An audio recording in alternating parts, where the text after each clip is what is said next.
Stella Mawson's body has been found hanging in the chapel where Domenica and Lorimer used to meet to make love.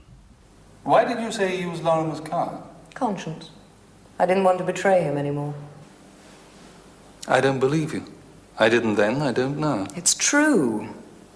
Who else do you meet here? Who else have you given a key to? No one. Dalgleish has told Angela that Stella was once married to Lorimer. Did she tell you who killed Dr. Lorimer? Well, she said she knew who it was, but she wouldn't say any more. What did she say, whether it was male or female? No. You think she went to blackmail the murderer, don't you? Well, she wouldn't. See, she wasn't like that. Only a fool would walk into that kind of danger, and Stella wasn't a fool. You said so yourself. She wouldn't voluntarily have gone alone at night to meet a killer, not for any money. I know we needed the money for the mortgage, but she wouldn't. She couldn't. No. And no sane person would. Not even if the killer were a woman? No.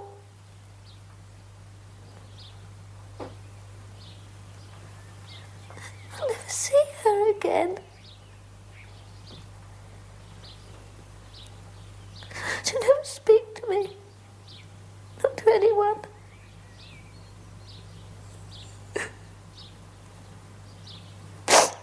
She'll never write another word. I don't believe it yet. But I know it must be true, otherwise you wouldn't be here. But I still don't believe. How shall I bear it when I do?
Mr. Bradley.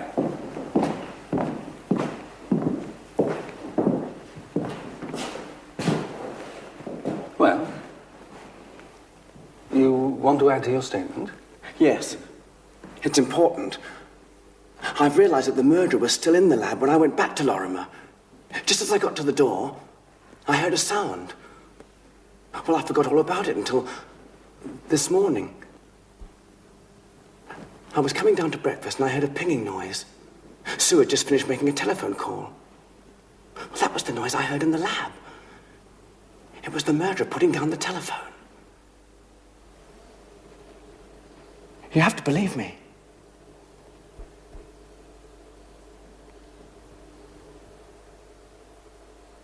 In my opinion, and it's no more than that, the two at the top are male, come from the same head. And the one below is different. See for yourself.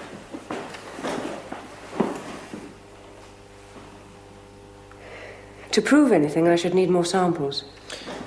That was all the hairs on the cushion. Well, they certainly look different. The one below could be female. Inspector Massingham, forgive me asking, but did Miss Mawson kill herself? That's one of two possibilities, yes. Oh, we're all going to have to make statements again? If the case doesn't break soon, yes. You and your chief aren't doing too well, are you? We'll get there, Miss Easterbrook. We'll get there. Are you quite sure you're going to be all right, Miss? Yes, I'm quite sure. Thank you. You will get in touch with me if you need. Yes, I will. Look after yourself. Thank you. Bye-bye.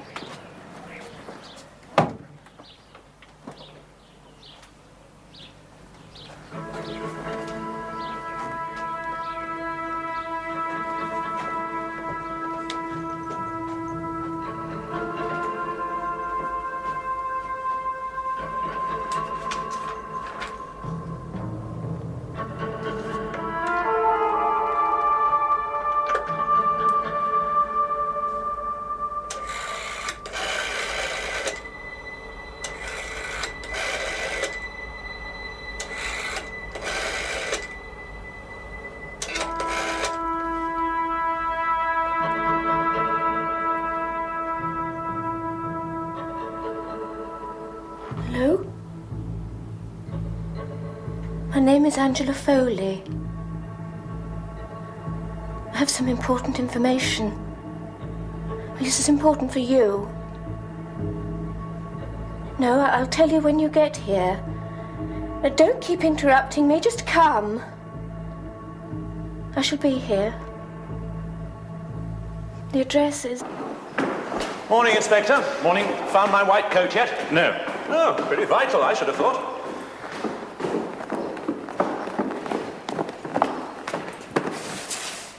Thank you. Yes.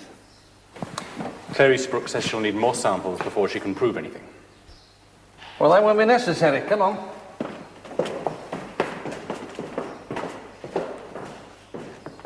I've now got concrete evidence that there was someone else in this building besides Mr. Bradley when Lorimer was killed. I see. And that person is the murderer. Furthermore, it narrows the suspects down to 2 people.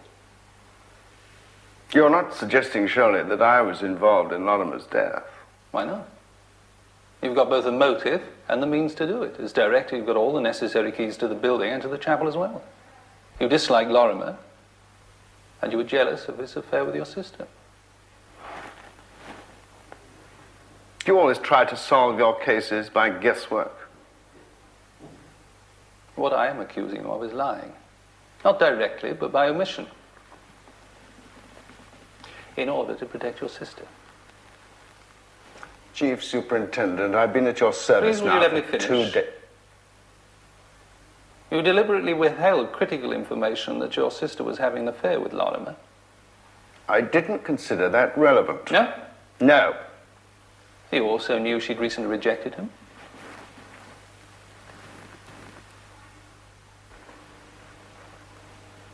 If you told me earlier, Stella Mawson might still be alive.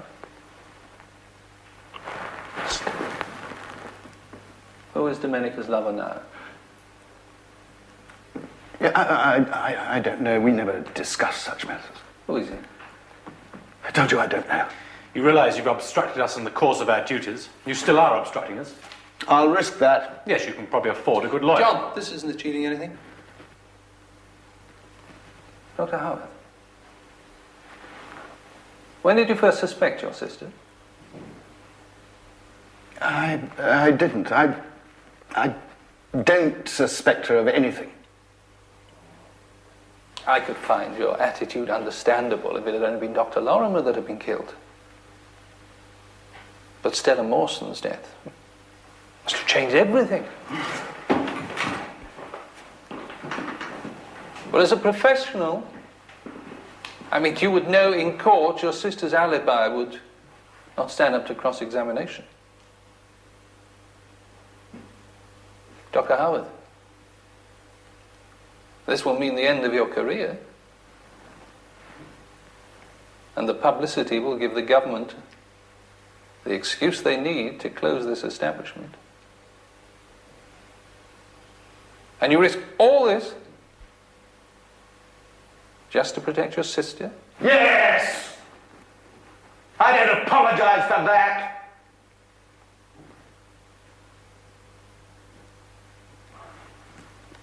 Yes, of course, Domenica and I were close. Of course we were.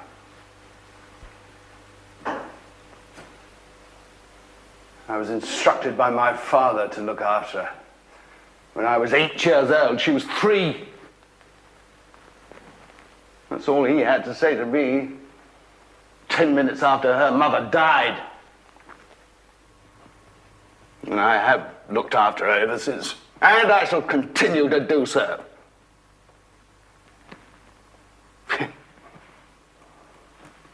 He certainly took no further interest. Staying in Italy with his grief and his cold hands and his collection of trivia. All we knew was a succession of nannies and then housekeepers and then boarding schools.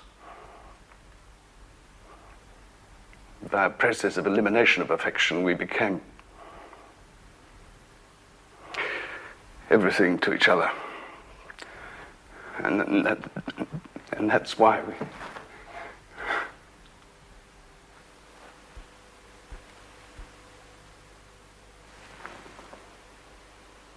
I'm not interested in her past at the moment.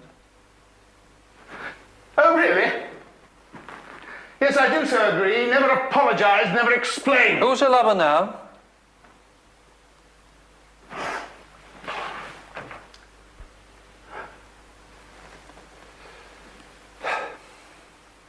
And that's your last word.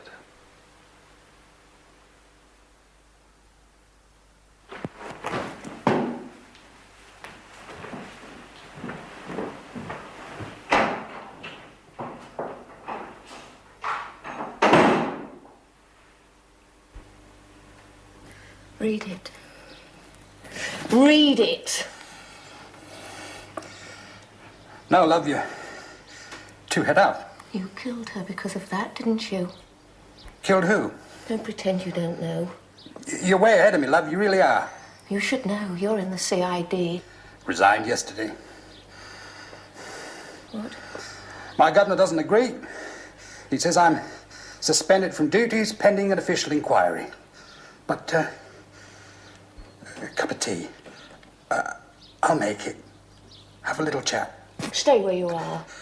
Look, love. Would you call me that? Why don't you tell me what you think I've done, and I'll put you straight. I reckon you've got things all in a mix. Read the note. All right.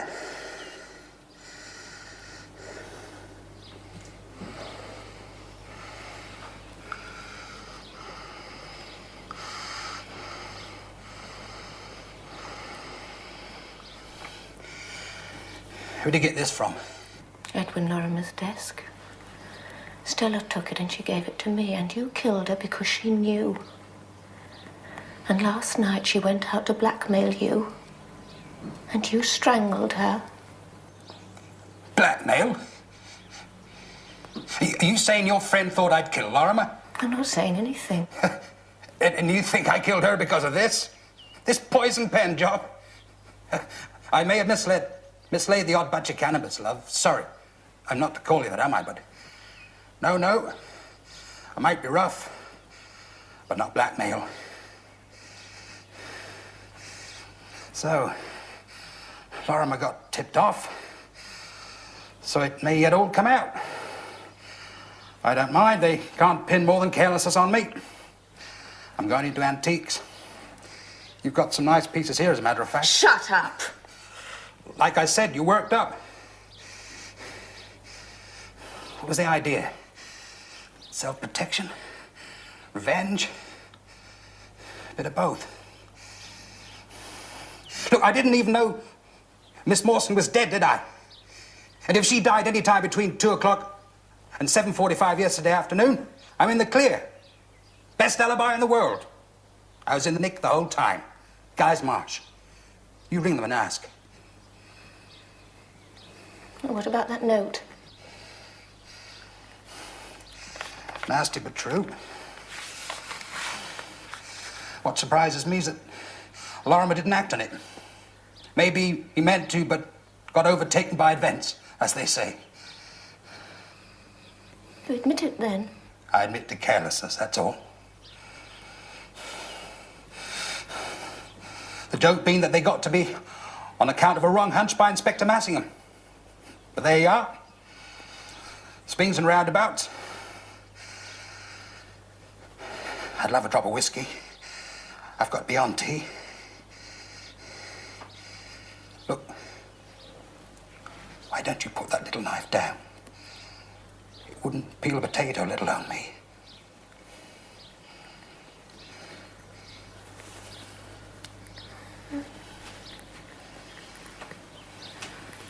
It's whiskey.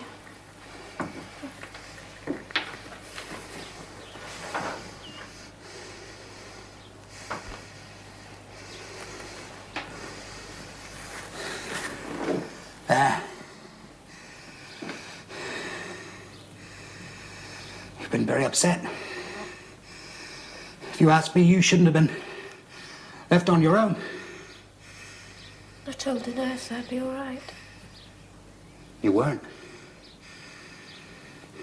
I thought I was. Sorry. There. I'm so certain. Where's the whiskey?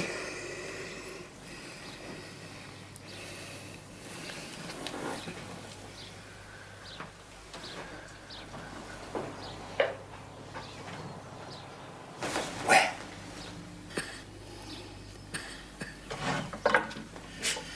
Langton it while she worked, did she? No!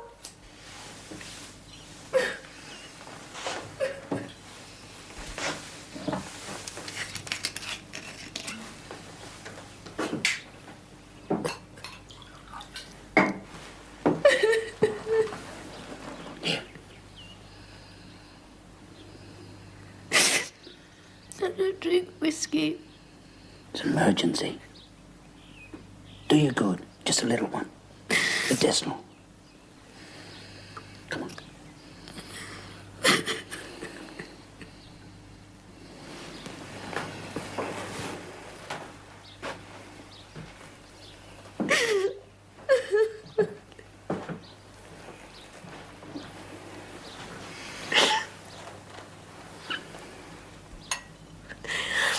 If you didn't murder Star,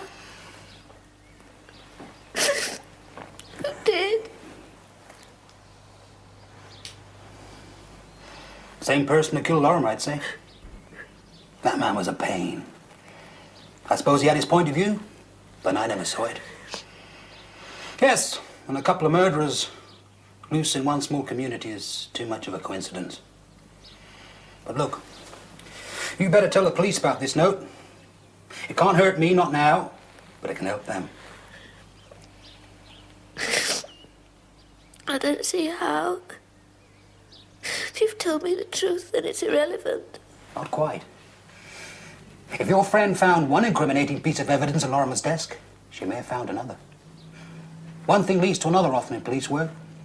She didn't use that note, she left it with you.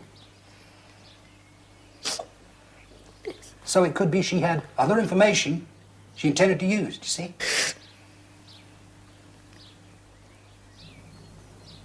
So you better ring Dalgleish.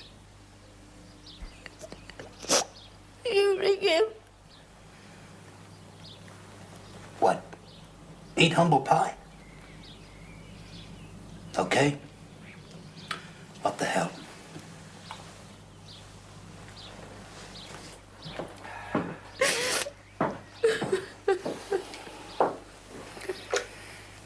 You know, one day these old-fashioned phones are going to fetch a fortune.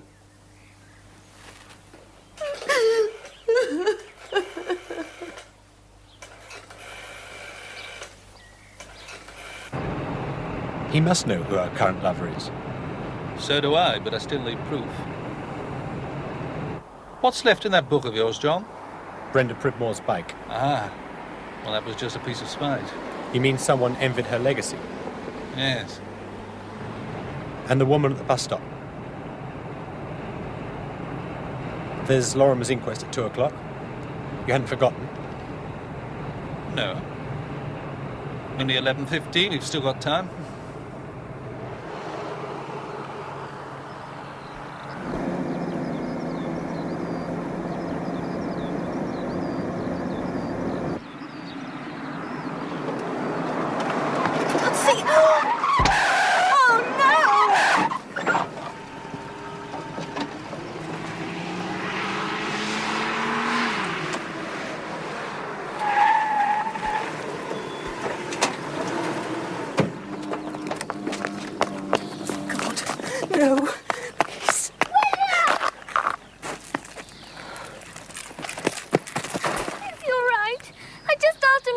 stay near the gate.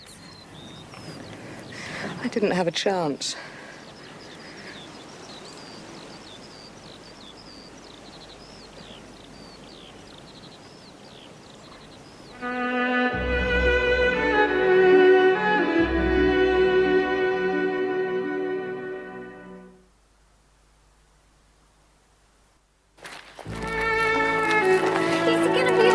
I think so. He's just frightened. I asked Mrs. Willard to keep an eye on him, but she's useless.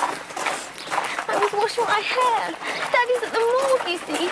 He said he'd take William and I to lunch when he got back from Cambridge. We were going to buy a new bed for William. What's happened? There's been an accident, Miss Willard. What? He chased his ball into the road. He was nearly run over. I told him never to go near that gate. Told me to call the doctor. Did the car actually hit him? No, it just caught him, knocked him into the grass. He could have been killed. No, it's just shock. Come on, William. I made it perfectly clear to him. Come on. That's a good boy. That's a good boy. Where's my ball? Oh, he's all right. He's all right after all. Still, I think I ought to call Dr. Garrison. You okay, William? You can pack your bags and get out. You're dismissed. I only asked you to watch William while I washed my hair. You couldn't even do that. He might have been killed. You're a lazy, ugly, stupid old woman. You drink and you smell and we all hate you. So you go. Pack your horrible things and go. We don't need you as a housekeeper. I can look after William and Daddy. He doesn't need anyone but me. Just go. Get out of here. Go. You? Do you think he needs you? Well, I may be middle-aged and past my best, but at least I'm not half mad. And if you think I'm ugly, you should look at yourself. Your father only puts up with you because of William. You want to be in a home, and he'd be glad if you were. It's William that he loves, not you, and he told me so himself. You're going to go to your mother. Oh, you didn't know that, did you? And here's something else you didn't know either. What do you think your precious daddy gets up to once he's drugged you to sleep? Well, he sneaks off to the chapel and he makes love to her. You're lying. It isn't true. You're lying. It's not true. It isn't true, is it? She's lying. Yes, it's true. I thought he did it for me. Because he loves me. No, look, it's No not quite way, what it seems please, now. no Come on, way. now. No way.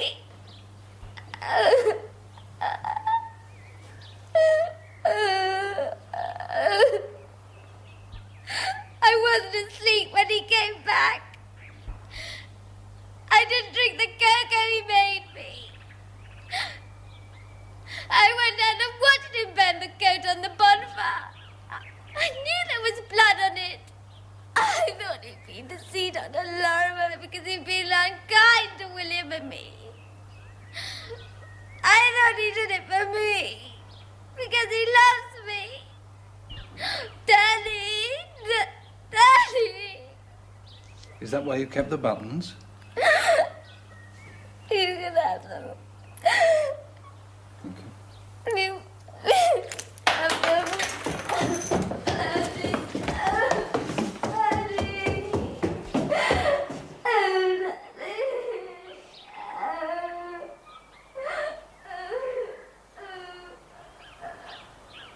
God, what a filthy trade.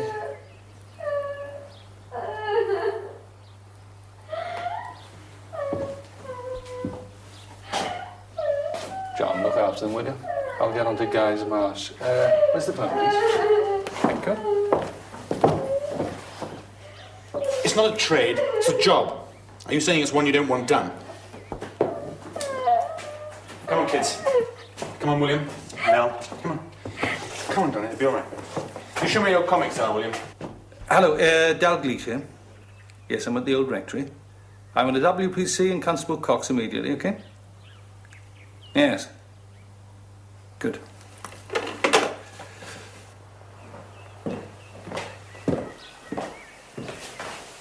What you said? You destroyed that child. You can't always do police work without giving pain. I didn't mean it. She made me say it. I didn't mean it. I didn't want to hurt Dr. Kerrison. You did mean it, Miss Willard.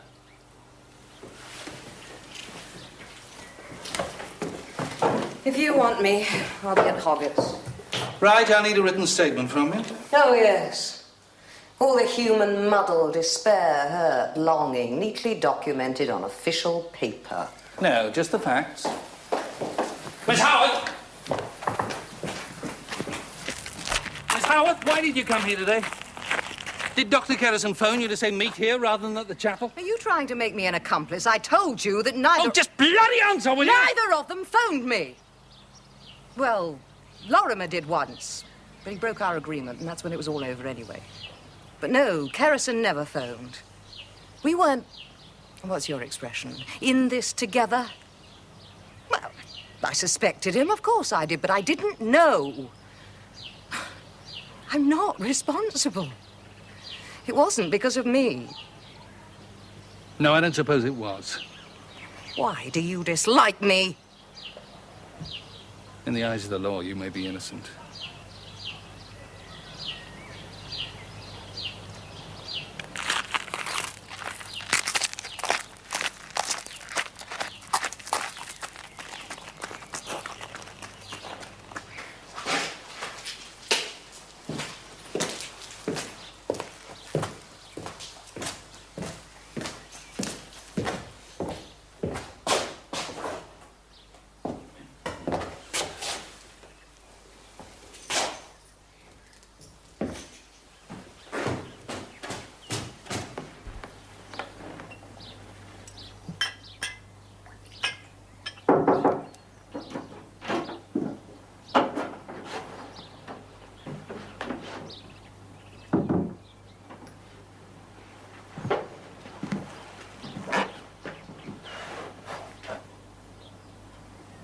It's all my fault, isn't it?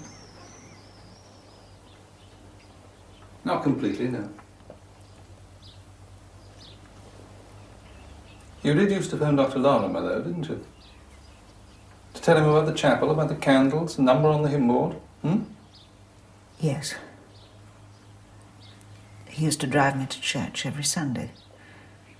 He was always so silent. I used to chatter on. I'm a terrible chatterer, you see. Only I was awfully worried about the altar candles. I really was. Why? Well, I first noticed that they were lit from the outside when I passed the chapel in June. I know that it's disused now, but it's still a holy place, and it's so secluded I thought I should keep an eye on it. Well, to help the Lord. He does have rather a lot on his plate at the moment, doesn't he? So, I popped back again. Oh, a month later.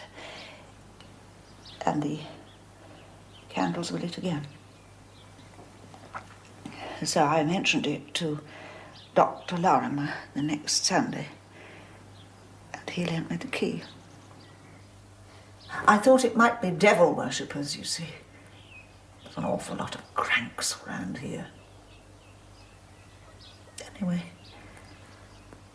Dr. Lorimer asked me to keep an eye on the hymn board, too. To see if the numbers had changed? You seem to know everything, Chief Superintendent. Not quite. Well, the numbers did keep changing, you see. Only it wasn't devil worshippers.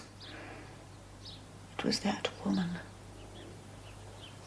She arrived first that time.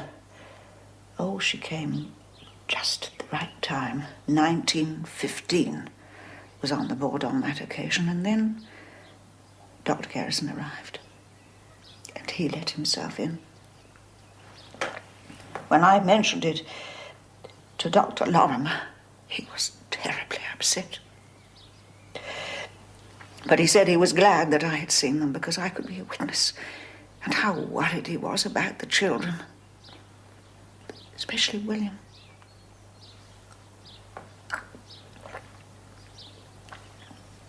It was quite right to be worried, too. woman like that. Quite unsuitable to be a stepmother to William.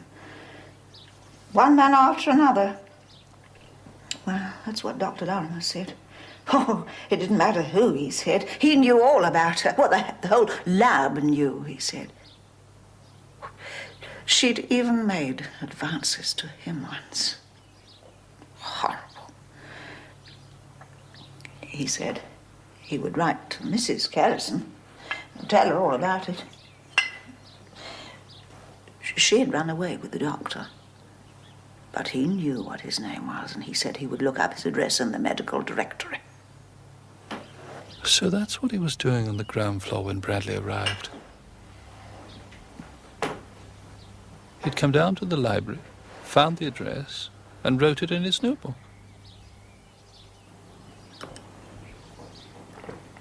So that's why Kerrison tore out the pages.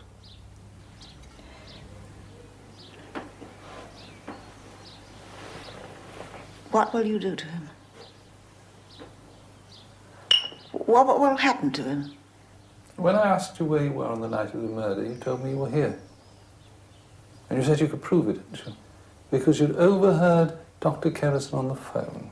Is that right? Did he ask you to lie for him? Lie for him? Oh, he did make a phone call, but it wasn't from here. It was from the laboratory. He just pretended it was from here. But he used you. Well, you do understand, I mean, he used you to confirm his alibi.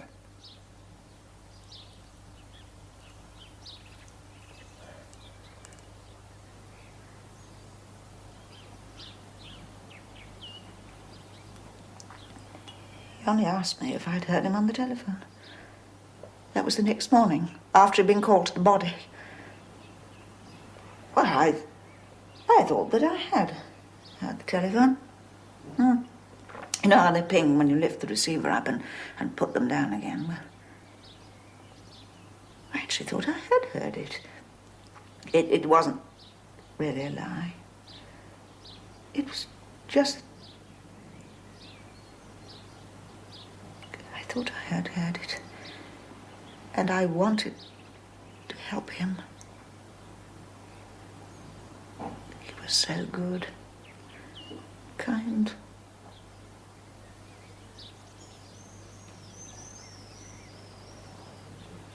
Am I an accessory? Yes, of course. I'll need a statement from you later. Will I have to go to court? Yes.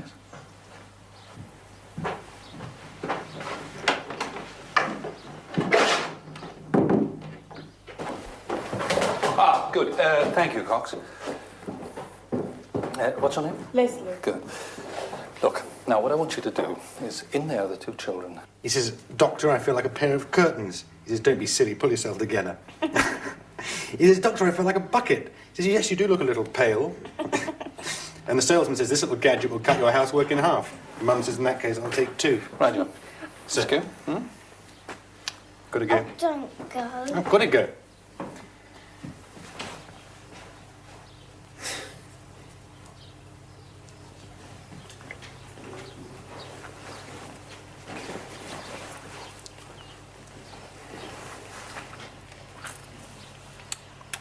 Bye-bye.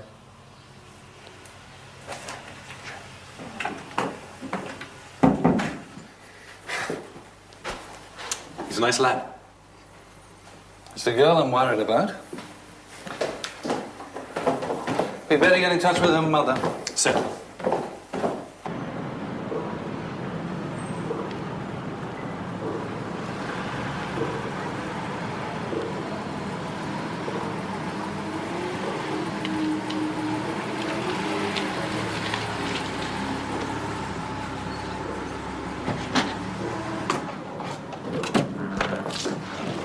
You should have finished by now.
Did you know last night? Yes, but I didn't have proof. But you have now.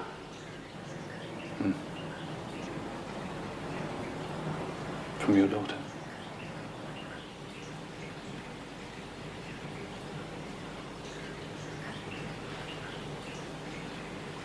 Mel?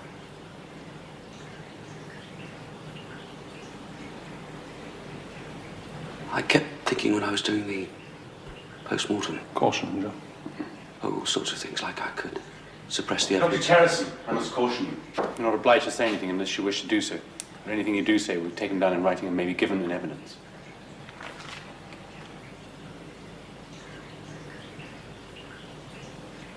I want to tell you all about it.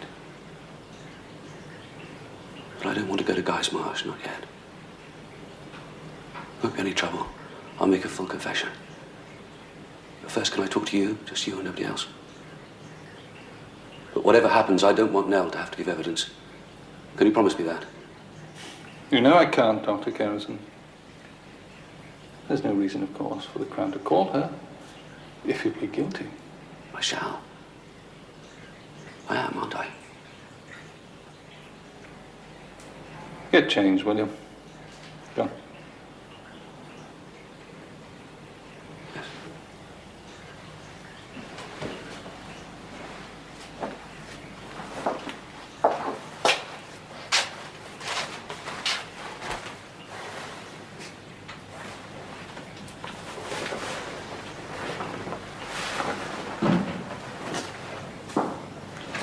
Just give us a couple of minutes, would you please?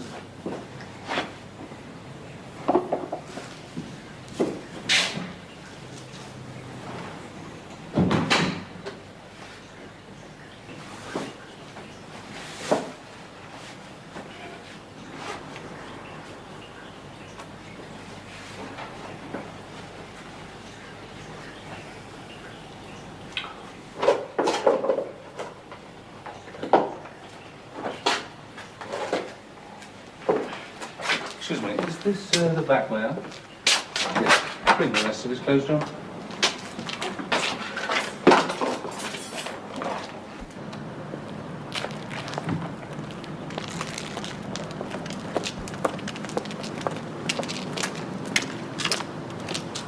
I'd rather stay outside. I suffer from mild claustrophobia, which will make a prison cell unpleasant enough, especially if I'm going to have to share it with others. I see. Well, we could talk over there. Thank you. Just a second. John, get on to Guy's Marsh. They will be in soon. Yes. And, Sir.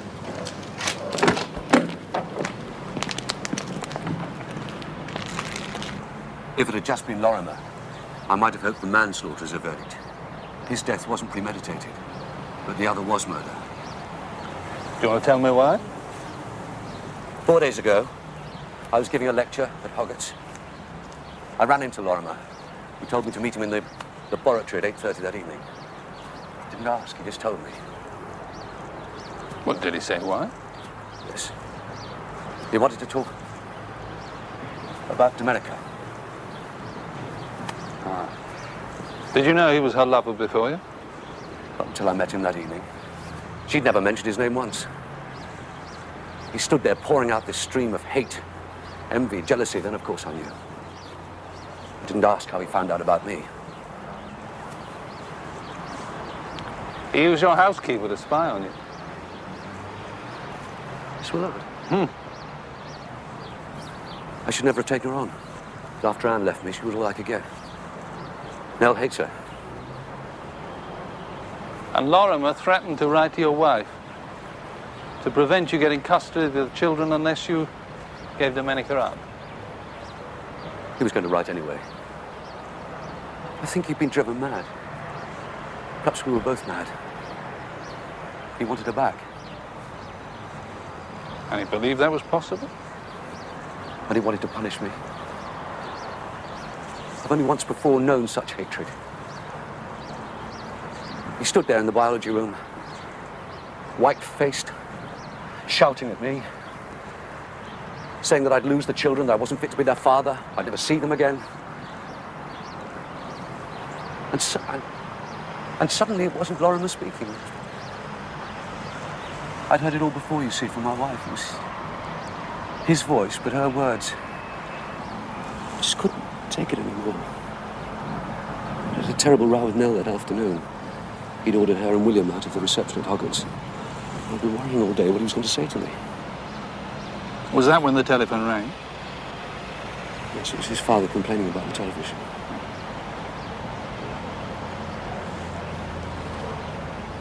What did you pick up the mallet with? Lorimer's gloves. They were just by it. The phone call seemed to sober him up. He said he had nothing more to add. And he turned his back on me so dismissively. I picked the mallet up with the gloves. And I hit him. He fell without a sound. I put the mallet back, and I noticed his notebook was open, and Dr. Fitch's name and address were written on it. My wife lives with Fitch.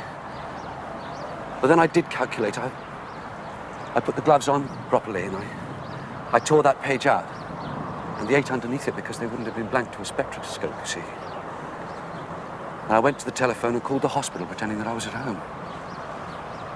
Clifford Bradley heard you put the phone down.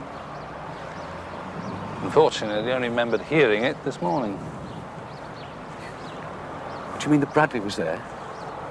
In the building? Yes. He went there to protest about his annual report.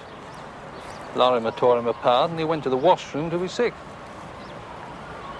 That was when Lorimer let you in. You mean that I could literally have bumped into Bradley?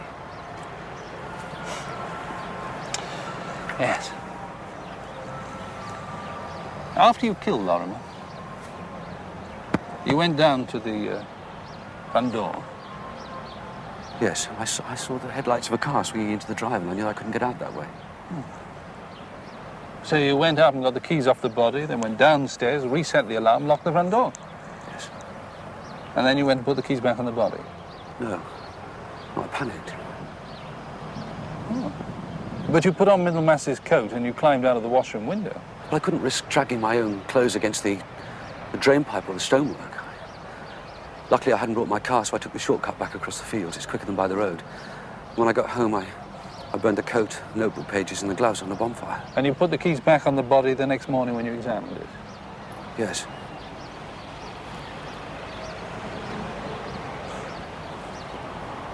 And Stella Mawson? That's more difficult. I can sort of justify Lorimer to myself. Didn't mean to do it, but I did, and in a way he deserved it. She arranged to meet you, huh? She phoned me at the hospital. She said she had a draft letter she wanted to discuss with me, that she'd found in a certain desk. I knew what it would say. I've still got it. I was going to burn it, but I didn't. Maybe I wanted to be found out. Yes. But how could you be sure after you killed her that there wasn't a copy? Because it wasn't like that. She didn't want to sell me the letter or anything. If Lorimer had sent that, my wife would have got custody of the children.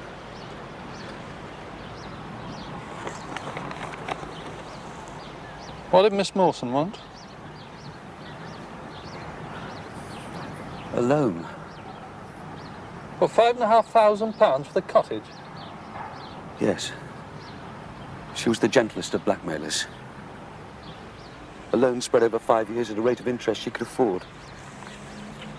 It seemed that she hated Lorimer too, said he'd caused enough misery in his life, and she didn't see why she'd cause more after his death. She was once married to him. Oh, I see. That's why she said she'd been his victim too, didn't see why I should be one now.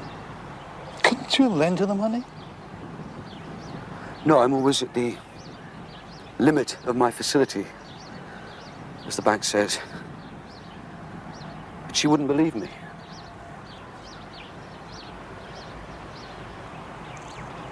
Did you have the cord ready? No, but I knew where it was. It was in the chest. Finally, I said to her that I'd have a proper agreement drawn up with my solicitor, even though I knew that it was impossible. And then she did a very strange thing. She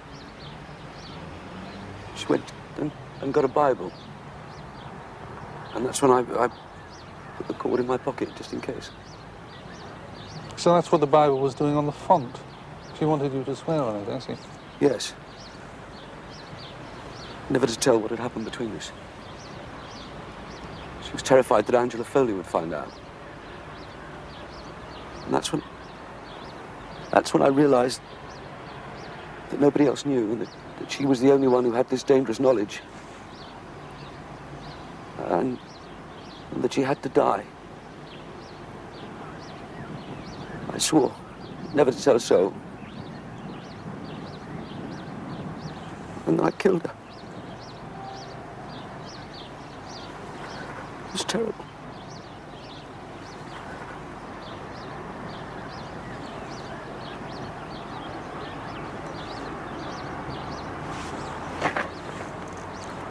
Shall we go? I haven't explained to you yet. Do you have children? I couldn't take a chance on Stella Mawson. I'm not trying to justify myself, just explain to you. I couldn't give my wife such a weapon against me. She's attractive and plausible, outwardly sane when she chooses to control herself, but that's what makes it so impossible. Madness isn't difficult to diagnose, but neurosis. It's less dramatic, but just as lethal if you have to live with it. I couldn't let her have William and Nell. It was my children's lives against Stella Mawson's. So I tried to make it look like suicide. I knew I'd be doing the post-mortem.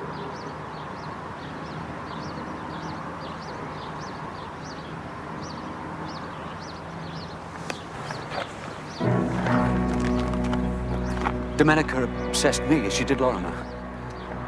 She didn't love me, I knew that. But she gave me what she could, and it was enough for me. It was such peace. She's peaceful too, an end of responsibility, no more worries. Nothing more to do.